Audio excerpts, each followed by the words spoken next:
Proverbs chapter 22, train up a child. 2 Timothy chapter 3 and verse number 15, and that from a child. And then 2 Timothy chapter 2 and verse number 15, study to show thyself approved. These three verses bring us to the footprint of our Wednesday night. Hi, I'm Pastor Gray, pastor of Emmanuel Baptist Church of Longview. Wednesday night is our training hour. This is when we set aside an hour and 15 minutes to train. This program on Wednesday night is something that I would like for you to be a part of in its totality, but hey, tonight you get to go into the auditorium as I teach our adults and train them in the things of our Lord Jesus Christ. Enjoy the service. God bless you. Go to Romans chapter 5. We've been talking about family dynamics, and Miss Glosser, you get to introduce your guest if you want to. You don't want to?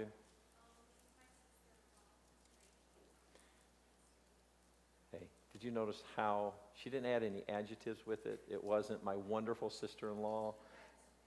Yeah. Romans chapter 5 and verse number 12. Romans chapter 5 and verse 12. We've been talking about family dynamics, and I know that the title for tonight is kind of, here we go. Last week we talked about the husband, how aiding and understanding the husband. And tonight, when it comes to a family dynamics, we're going to talk about how do you bring out the best. Now let me stop and just say this. I have brought out the worst in my mother while I was at home. Okay? And I said it Sunday, but mothers usually don't eat their young. They eat their teenagers, but they don't eat their young. But I truly believe that whatever my wife is, okay, I have been creating her over the past 6 months to become that. A wife, and she's... And I mean this, that if I wake up and all of a sudden my wife has to break into self-preservation mode. David and Maddie, the newlyweds. David, what an apropos lesson for you to set in on. But brother, it's going to take me a while to go, you have your arm around a woman. And so just don't kiss her during church and we'll be okay. Go do it. And no PDA in this auditorium. But I can tell you that it is not in the nature of a lady to be anything but a lady. Whenever a lady feels like she has to take up arms, that she has to raise her voice, that she has to put her foot down, that she now has to break into this mode, it is not because she is this way. It is because she has been forced to be this way.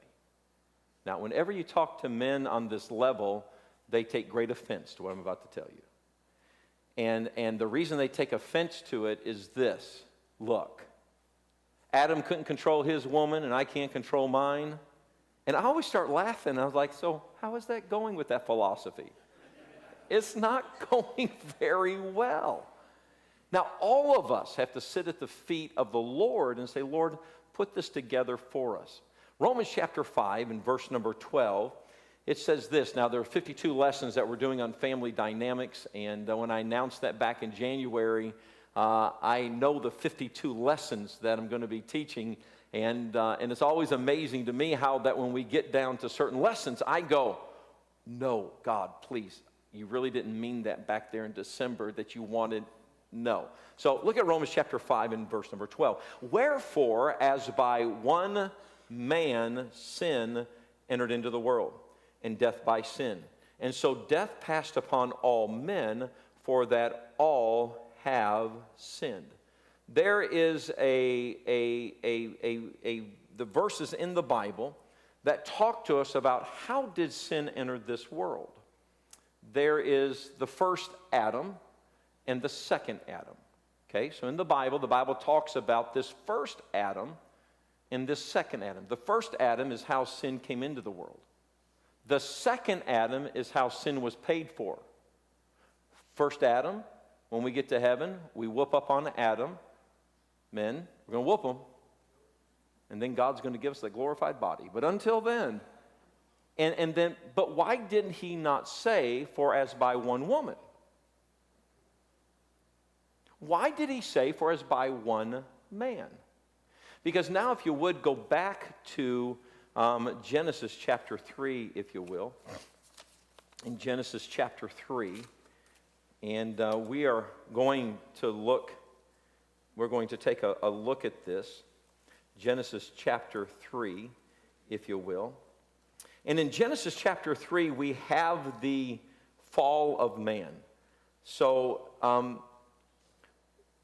and while we have the fall of man, then we're going to find out that this fall of man did not, that Eve in Genesis chapter 3, and the serpent was more subtle than any beast of the field which the Lord God had made.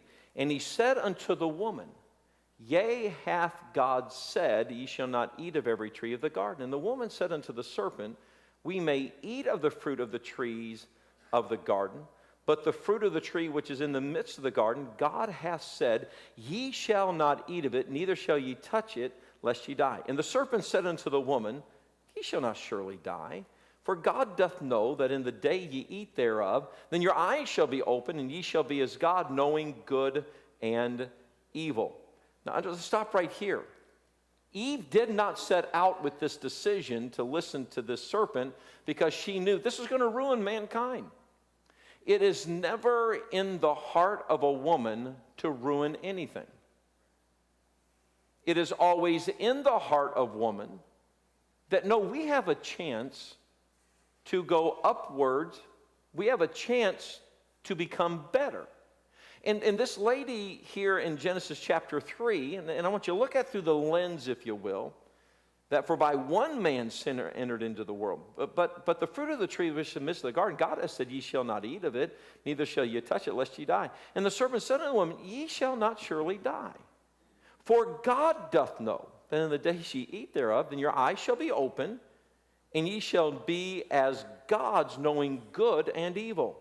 And when the woman saw that the tree was terrible and that was going to destroy their home, is that what it says? No. Think, when the woman saw that the tree was what?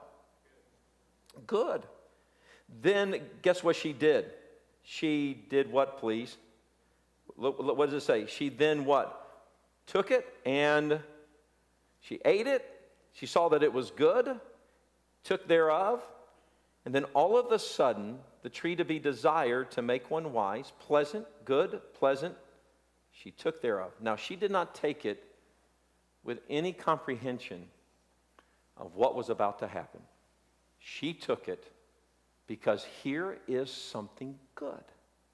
Here is something that will make us wise. Here is something that is pleasant. It'll make us wise. She took thereof, she did eat, and gave also unto her husband with her, and what? He did eat. And the eyes of them both were open, and they knew that they were naked, and they sewed fig leaves together and made themselves aprons. So now we understand that, but who did God put the responsibility on that sin entered into the world by one what? Man. He did not say by one woman. There are a lot of things that you and I quite don't understand. Next week I'm going to kind of talk about the deception that a lady can go through, that if a man is not aware of this, then you're not going to bring out the best. But tonight I want to simply go through several things tonight that I think are going to help all of us. I'm going to give you some scriptures, and we're going to look at this. And please know this, that a lady in her nature does not set out to destroy. A lady in her nature sets out to love. The reason that a lady will sorrow deeply over the decisions of her children and or her husband or the home is because she loves deeply. When I go to a funeral and I conduct funerals, and invariably there's that family member that when you say to them, how you doing? I'm doing fine, doing fine. Can we kind of get this thing on the road? We got things to do. When there's another family member that's just like, they're falling apart. You know what they just told me? That what they just said is the one that says, okay, come on, let's go, let's get this thing going. They didn't love deeply. But the one that's falling apart, they loved deeply. When Jesus wept, John chapter 11, and yes, his name was Lazarus. Okay. And in John chapter 11, when Jesus wept, you know what they said? Oh, behold how he must have loved that man. So now we find out that let's go through here, and I think the way we get the most out of the ladies in our lives, in your home, how do I get the most out of my wife? How do I get the most out of the mother of my children? Well, understand this, it's not you getting the most out for yourself. It is you getting the most out for her relationship with the Lord. This is the game changer in a marriage. When you look at a marriage and you look at a home and you understand, I need to do everything I can. Now, let me pause and just say this. Nobody's perfect at this. In fact, I will tell you that in getting ready for this lesson, that I have blown it. Knowing that this lesson was coming, and I'm like, okay, Bob, you got to be on your game. You can't stand up there and teach with your wife sitting there. You got to be on your game. Only to find out you're batting zero. And it's like, oh, good night. But I'm going to show you how to get the most out. Go to 1 Corinthians chapter 7, and let's look at a couple of things. And I think it all starts in 1 Corinthians chapter number 7. And when we understand that 1 Corinthians chapter 7, boy, I just really pray we have 28 minutes before we're fixing to get ready to get hit with airplanes. So y'all, we got to get on the road. 1 Corinthians chapter 7. Paul is writing, and this chapter is about marriage, and it's about single people. Look at verse 1. It starts out, now concerning the things whereof you wrote unto me. And this is about the problems that were happening in the church. In fact, if you'll back up to chapter 5 and verse number 1, they had a problem in the church that there was fornication. There was that one should have his father's wife, this individual, and a stepmother. He says, so you got all these issues. So now let me write, now concerning the things where you wrote in me, it's good for a man not to touch a woman. So he goes through this chapter, and then, if you would, kind of travel down to verse number 25. And then he starts this talking about virgins. Now concerning virgins, I have no commandment of the Lord, yet I give my judgment as one that hath obtained mercy of the Lord to be faithful. I suppose that there is good for the present distress, I say, that is good for a man so to be. He says, art thou bound unto a wife? Seek not to be loosed. Art thou loosed from a wife? Seek not a wife. But and if thou marry, thou hast not sinned.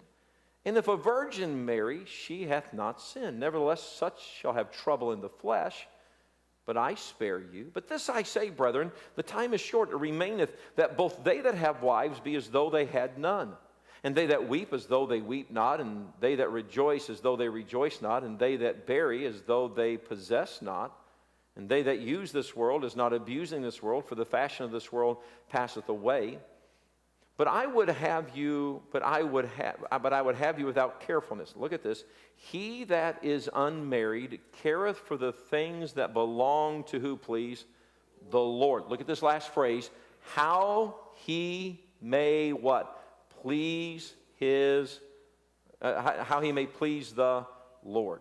But he that is married careth for the things that are of the world, how he may please his what? Wife. So now there is this difference. Did you see those young people that left here to go to Sole Purpose, the single age, college age young people that left here? The single people are learning over there how to arrange their world to please the Lord. And by the way, when we understand that a wife, when she is married, the Bible is very clear here that in verse number 34, that marriage, look at it, there is a difference also between a wife and a virgin. The unmarried woman careth for the things of the Lord, that she may be holy both in what, please? Body and in what? Spirit. So what's going to start happening is this. When a young lady, specifically a young lady, because we're talking about wives and mothers, before they ever became a wife, before they ever became a mother, they were in this unmarried state. And in this unmarried state, that one desire that was there, that was very hard to find out, how do I get this done? That's why church is so important for those single young adults over there that are getting inundated right now with, this is what pleases the Lord, this is the doctrine, this is what the book says. That now they're submitting their spirit and their body. They are submitting it to the Lord because now they're unmarried. The young people that you saw leave this auditorium, the 7th through 9th grade this way, 10th through 12th grade this way, do you know what they're coming to grips with? My body belongs to the Lord, and my spirit belongs to the Lord. I've got to arrange my body and my spirit. What pleases the Lord?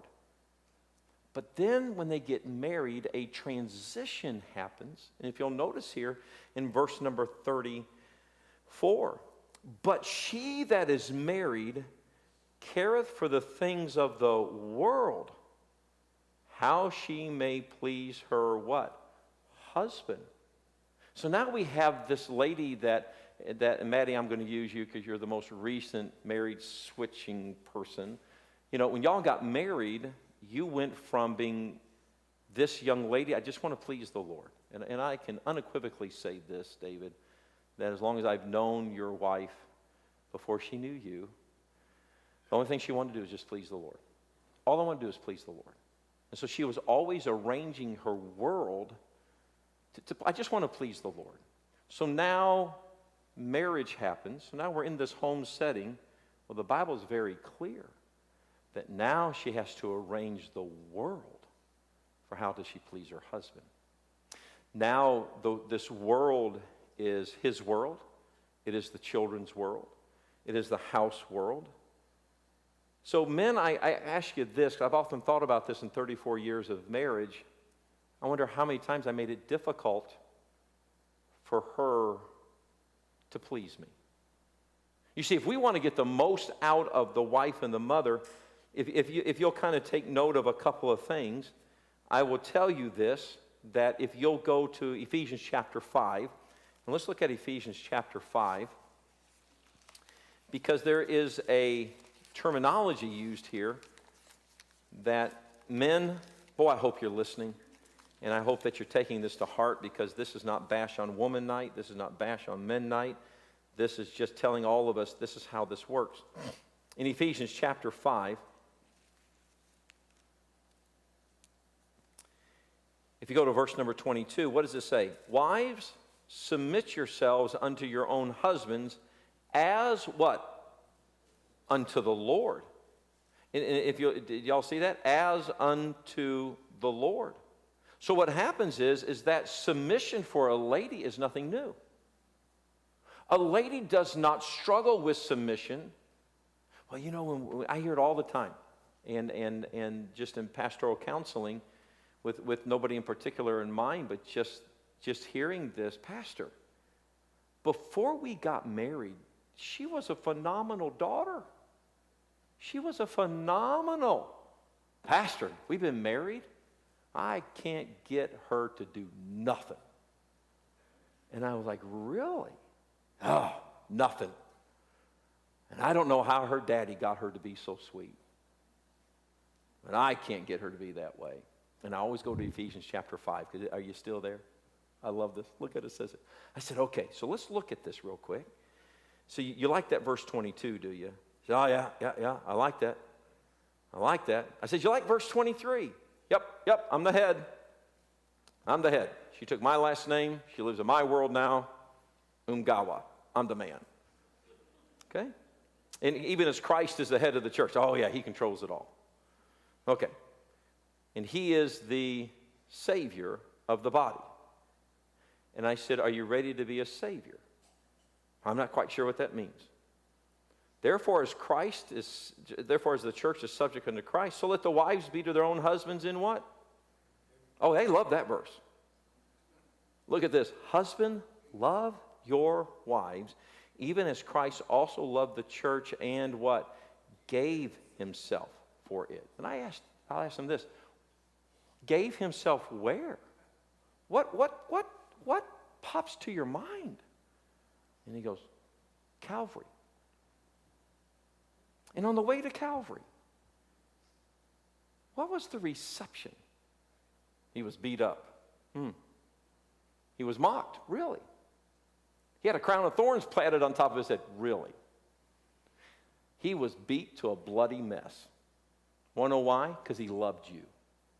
And he loved you. And we love him because he first loved us. And I think the thing we must always understand is, and I'll say it again, it is not normal for a wife and a mother to scream and holler and to be out of control. But it is self-preservation when they become that way. It is something that we must learn. And so I'm going to come to you and say, how do you get the best? How do you pull this best out? You pull this best out when we understand that God has put it in her. If you look at verse 34, go back to 1 Corinthians 7:34. 1 Corinthians 7:34. There's a phrase at the very end that says this, but she that is married careth for the things of the world, how she may please her husband. Careth for the things of the world means this, to arrange it for inhabiting and decorating. It's to be agreeable. This is, I'll tell you as a husband, I struggle at this. You know what I struggle with? I don't need your help. I don't need your help. And it's true. And she could stand here and testify, which I'm not going to give her the mic. No. You sit there and let me be husband. do you know, but I will tell you that even just this morning, are you okay if I use this? Just this morning, we were getting ready for the day, and I was in Oklahoma, traveled back, and I was like, so let's go, we got to get this day going.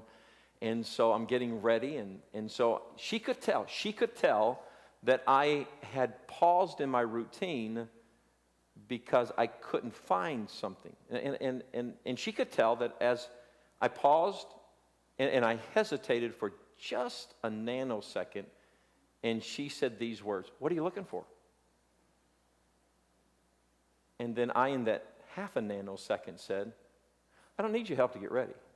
I'm 53 years of age. I've been getting ready for at least 40 of those years.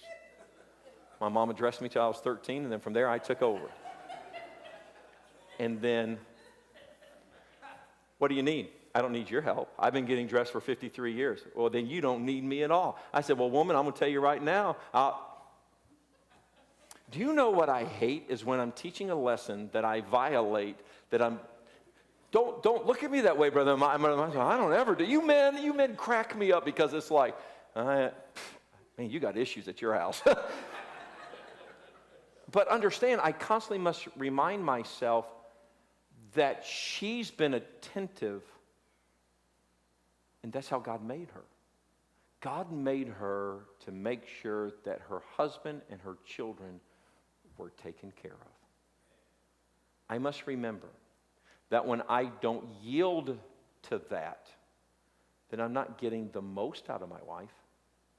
I'm not bringing out how God made her. My job as a husband, and I feel miserable, my job as a husband is to give her a world that she can please the Lord, and that the dominant part of her that God gave her. We talked about it last week, but in Genesis, when God made man and woman, male and female, made he them, he said for them to have dominion. It is built into a wife to have dominion. And you know what she has? She has dominion over the world so that it pleases her husband. And that's why when all of a sudden, when I was a younger husband, on the way from wherever I was at to the house, I'd stop by Whataburger and pick up a Whataburger and eat that Whataburger. And Miss Vanetta, I love you, terrible person, you. And I'd stop by and pick up that Whataburger, and then when I walked into the house, she had cooked this meal, and I sat down and said, what? I'm not what? Hungry. Now hold it. She arranged this.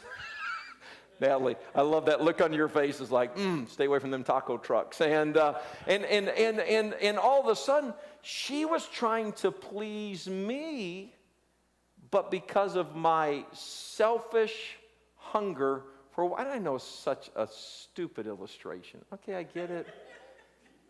Evidently not, because Becky's like, preach it, Scott's not here, preach it.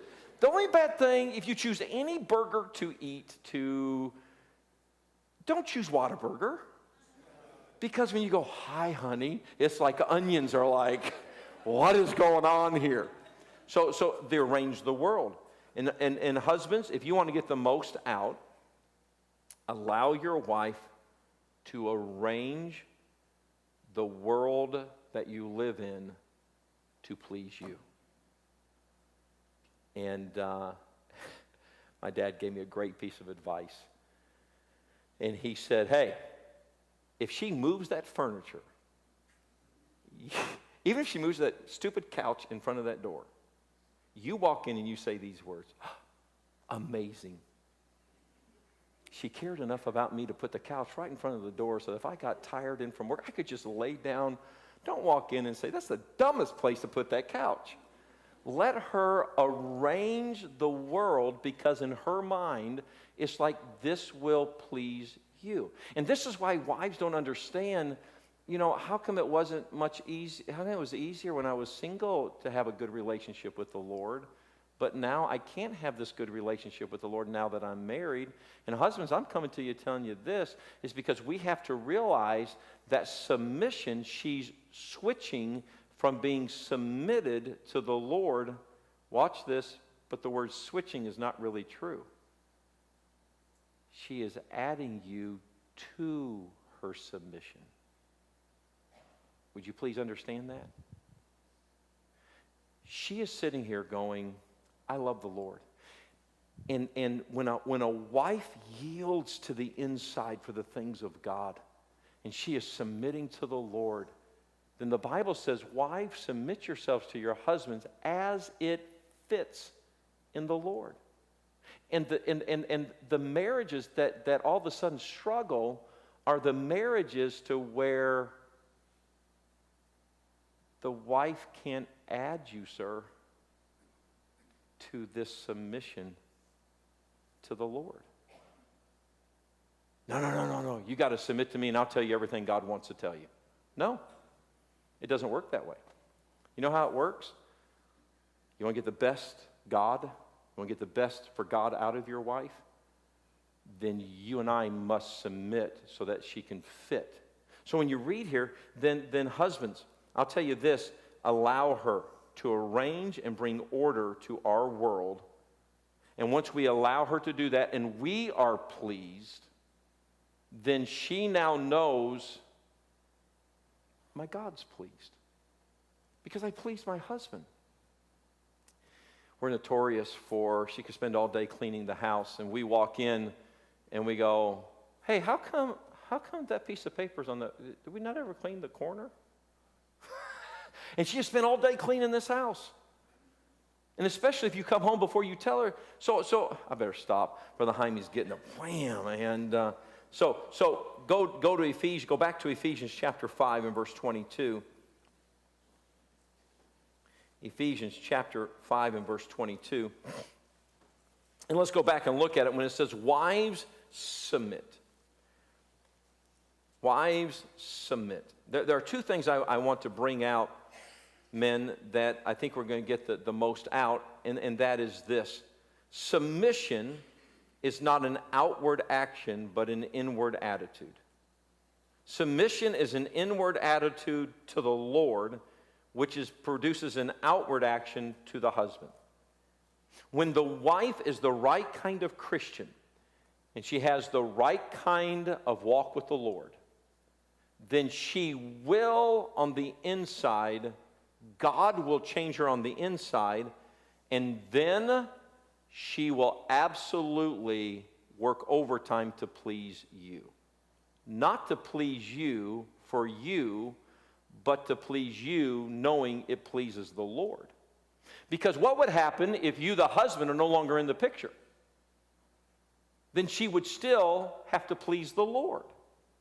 And God forbid that the husband would ever step out of the picture, but this lady says, I just want to please the Lord. Several weeks ago, I made a statement in a sermon that a lady emailed me, and I told her I was going to use this. So I'm using this by permission. And I said, every lady wants a spiritual husband. Every lady wants a spiritual husband.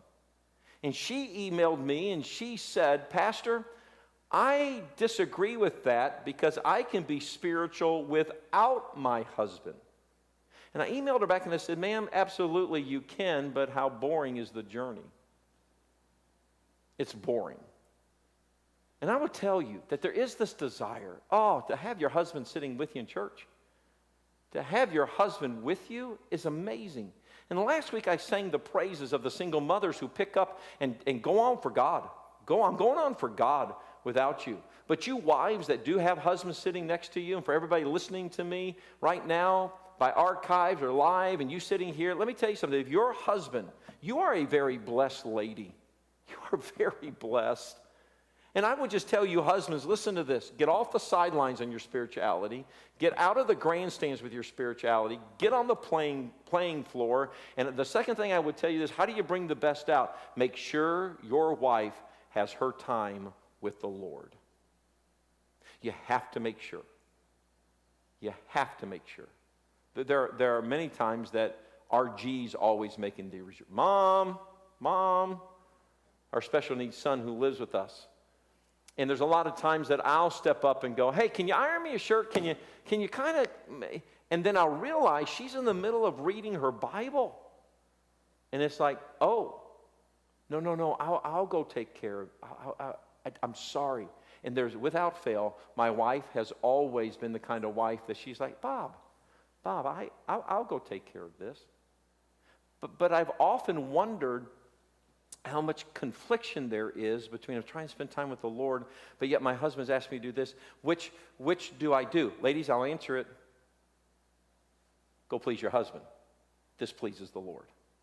The Lord is not a tyrant to where it's like, whoa, you mean you told me, hold on, while I go iron a shirt? Or are you? God's not that way. God's going, that is the essence of relationship. Question, when Christ speaks to us and he wants something from us, he wants us to what? Yield to him. And when a wife yields to the request of a husband, then all of a sudden, this is the essence of Christianity. How do we get the most out? I think, gentlemen, the first thing I would tell you is we have to let our wives arrange our world. As much as I hate the fact that she's right on fashion sometimes, she's right.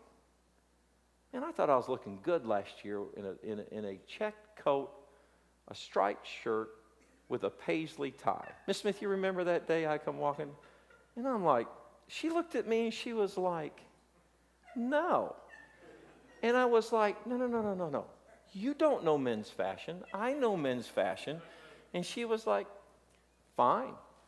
Man, I was feeling good. I got in that truck, came down to the church, and I'm going to chapel. And everybody I passed said this, who dressed you this morning? And I was like, come on. Are you telling me that a check coat, a striped shirt with a paisley, that this doesn't match? And they were like, no. My pride starts going. So what do you know? By the time I was done, I was surrounded by idiots who don't know anything about man's fashion. And when I got home, it was like, she said, how'd your day go? And I was like, you must have called a lot of people to tell them, when you see Pastor today, tell him you don't match. But you know what? She is there. No mama is going to let their youngin' leave the house. Dads are totally different. Doesn't matter what that girl dresses like when she was growing up. I gave her a hug in the hallway before I came in. No matter how that girl dressed when she was growing up, you know what, Dad? You look good, baby. You look good. Oh, you're beautiful. Not mama. She's like, ain't no daughter of mine walking out looking like that. That doesn't match. You go back and you change it. Your mama didn't raise no fool. And you know, all these quotes that you're sitting there going, you know, and a mama, you know, and it's like, stop mothering me. Whenever I say that, I think to myself, what does she know that I don't know? And what if she's right? But my pride won't. Okay, we got to move on because now I'm preaching at myself. So go to 1 Timothy chapter 2, verse 9. So the very first thing I would tell you is that allow them to arrange. Allow them. I told her this morning, and I did mean this, because I was grasping for something sincere. Anyways, I said, you know, I don't want you to feel like you're my servant. It sounded good at the time, but you know, her response was, I don't feel that way. You're my love. And I'm like, I'm taking advantage of this. All right, 1 Timothy chapter 2. And look at verse number 9. And in verse number 9, in like manner also that women adorn themselves in modest apparel, shamefacedness, and sobriety, not with broidered hair or gold or pearls or costly array, but which becometh women professing godliness with good works. Let the women learn in silence with all subjection. But I suffer not a woman to teach, nor to usurp authority over the man, but to be in silence. For Adam was first formed, then Eve. Look at this. And Adam was not deceived, but the woman being deceived was in transgression. Notwithstanding, she shall be saved in childbearing if they continue in faith and charity and holiness with sobriety. I'll ask the musicians, go ahead and make your way, if you will, and find a hymn for airplane throwing, okay? But if you'll go back, and I want to go broad on this topic right here, okay? If you will take the entire, in its context, it says, okay, so let's talk about your apparel. Let's talk about your shamefacedness and your sobriety. Let's talk about your broidered hair, your gold, pearls, costly array. Let's talk about your good works. But look at verse 11. Let the women learn in silence with all what please? Subjection. The only reason, if we could turn and we could walk backwards in the text, let's go to the next one. But I suffer not a woman to teach, nor to usurp what please? Authority over the man, but to be in what? Now, that doesn't mean you look at your wife with all due respect and say, shut up, I don't want to hear from you. Doesn't mean that. What it means is don't put our wives in a position that they have no authority. Don't put our wives in a position to where they can't ask a question. And go backwards in the text, and don't put our wives in a position of being out front with leadership and teaching, but they should be able to learn in silence. And the reason he talked about modest apparel, shamefacedness, sobriety, because what we're going to find out is that the gaudiness of womanhood starts picking up, because if she cannot be heard in the role of a wife, then she will be heard in the role of life.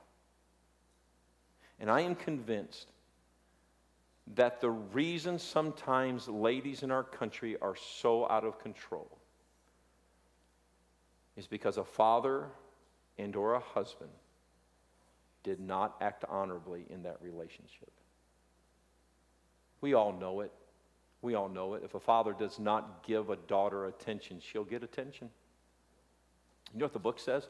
Why trimmest thou thy ways to seek love? It doesn't mean trimming a turkey. It means trimming a Christmas tree. It means, why do you adorn this to attract attention? Because there's no relationship back here with the Lord. And that's what he said to the nation of Israel.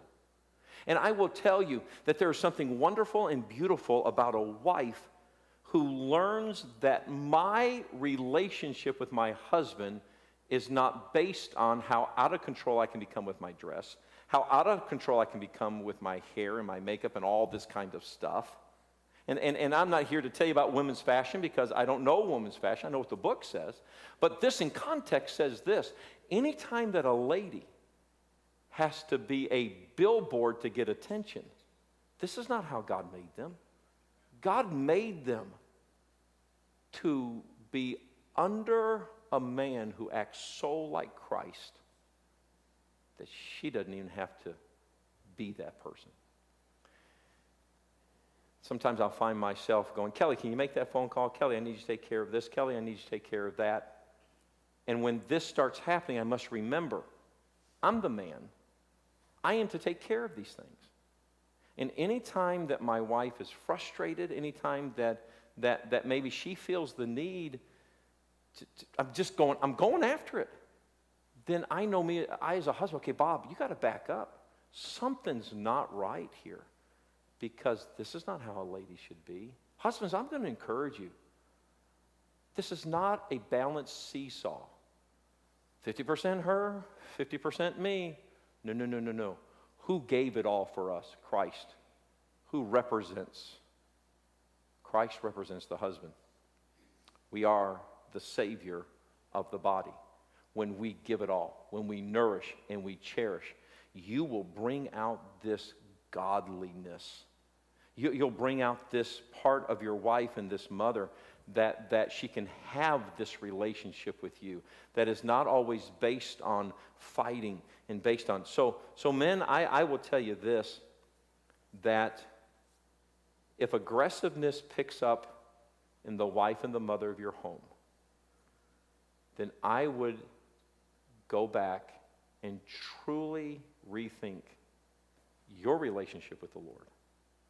And then I truly would rethink, how are you treating? I'm going to go over it next week, but if you would go to 1 Peter chapter 3, and I'll end with this for this night. In 1 Peter chapter 3, I get a kick because we're getting ready to be invaded. 1 Peter chapter 3. Pancho, Brother Pancho, can you go ahead and step up there and let them know that we are 1 minute and 18 seconds past, and they're probably trying to get all their airplanes. Hey, aren't you glad that these kids get to make memories like this? But if one of them hits me, I'm eating their paper airplane. So 1 Peter chapter 3. Likewise, you wives, be in subjection to your own husband. Now we're going to talk about this next week. That if any obey not the word, they also may without the word be won by the conversation. That's not yak, that's walk. By conversation of the wives. While they behold your chaste conversation coupled with fears, whose adorning, let it not be the outward adorning of the plaiting of the hair, wearing of gold, or putting on apparel. Here again we go, but let it be the hidden man of the heart, in that which is not corruptible, even the ornament. This is what the adorning back there in the other passage of a meek and quiet spirit. For after this manner, in the old time, the holy women all also trust in God, verse 5, adorn themselves, being in subjection unto their own husband. I love verse 6. Even as Sarah obeyed Abraham, calling him Lord. Now, some wives will call their husbands Lord, but not Lord. Look at what it says here. That was funny, brother. And whose daughters are ye, as long as ye do well and be not afraid with any amazement. That's an amazing. Likewise, ye husband, dwell with them according to what, please? Knowledge. Giving honor unto the wife as unto the what? Weaker vessel. Not a weak vessel. Not a weak vessel. You know, have you ever seen a mama carrying a baby with that carrier? Don't mug that woman. She got a Popeye arm like that. I promise you. She's not weak. She is just weaker, which simply means this, is that we now must dwell with them according to knowledge, and we're always learning. How do we get the most God's glory out of their life? Thank you for being with us during this service. My prayer is always, as I study, that God would use His Word to speak to people's hearts.